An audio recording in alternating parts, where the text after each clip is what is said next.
catching up with Brett Smith this morning from Corazon Mining. Brett, morning.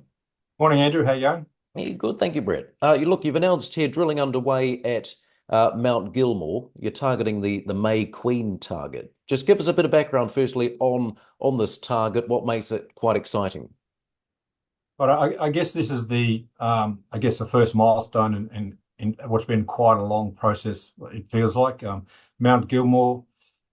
We've established about a 20K strike length of copper mineralization, geochemical anomaly in soils and rock chips, some quite high grade rock chips. Big system. I think over the years we've established it has potential for porphyry copper. We engaged the University of Tasmania and CODES to do, I guess, a very forefront of science study in targeting the heat center of this porphyry copper system, and they've identified, I guess X marks the spot. Still a large target, 2 kilometers. We've had some modern exploration in that area, which has identified a couple of drill targets. So this is the first step in really testing the May Queen area, which has been identified as the potential site for a joint porphyry copper deposit. And so initially you're looking at a two-hole program, are you? Yeah, quite small, really, but the holes, I guess, are budgeted for about 500 meters deep. So it's looking deep in the system. We see quite strong alteration, copper mineralization on surface, as the announcement shows. Some really good, I guess, indicators that we're close to a porphyry copper system.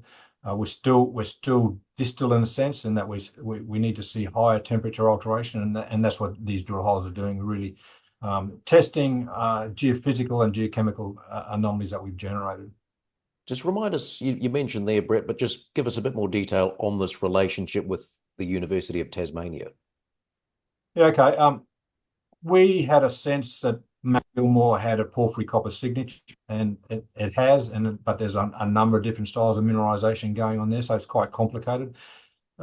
Porphyry coppers are typically quite large, very difficult to explore for juniors. Takes a lot of money to drill a lot of holes into them, and you can have a sense of this in that we're drilling 7 kilometers from where we last drilled this target, and the core of this geochemical anomaly is probably about 8 to 12 kilometers long in strike length. So big systems, and to really understand that historically, what companies do would really start from one end and drill through it until they understand it and can vector better into where they think the heat system is. The University of Tasmania has been working with the big end of town, the big companies, Rio Tintos, BHPs, etc., and they've developed this what they call green rock vectoring. It's looking at minerals, not necessarily metals, minerals through these porphyry copper systems, and the characteristics of those minerals allow them to make assumptions of where and vector in on these heat systems. So they've studied well over 200 deposits globally. So what they're saying here is that there's a number of targets at Mount Gilmore we don't talk about, but May Queen provides the most, I guess, the best target at this stage, and it's an indicator of giant porphyry copper deposits. So not large. There's apparently a distinction between large and giant, and I guess they used in their assessment, I guess they characterised the May Queen samples up against what they see for North Parks in New South Wales. So quite a large system. So we're quite excited about this. It's still a big target, so we're not going to. We're very cautious in our steps. That's why we're only drilling 2 holes, and then we take the next step. So, Brett, what are you hoping to see in these assays? What would a successful initial campaign look like to you? I guess if I can talk a technical success first, we want to see the temperature of the alteration increasing in depth, and that says we're vectoring towards something. We're drilling now. We're seeing the same alteration we've identified in our announcements, epidote, all that kind of stuff. We see sulfides in veins, which we don't want to see. We want to see the sulfides in rocks. There are low temperature chalcopyrite through everything there. So we just want to see that increase in depth.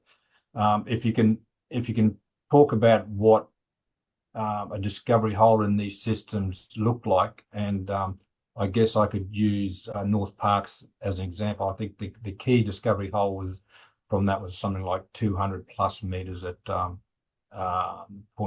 or 0.8% copper. So yeah, quite big systems, low grade, And we're looking underground. We're not looking at an open pit, that kind of thing. The landowners there have been very helpful. We keep them up to date, and we're working closely with them. But yeah,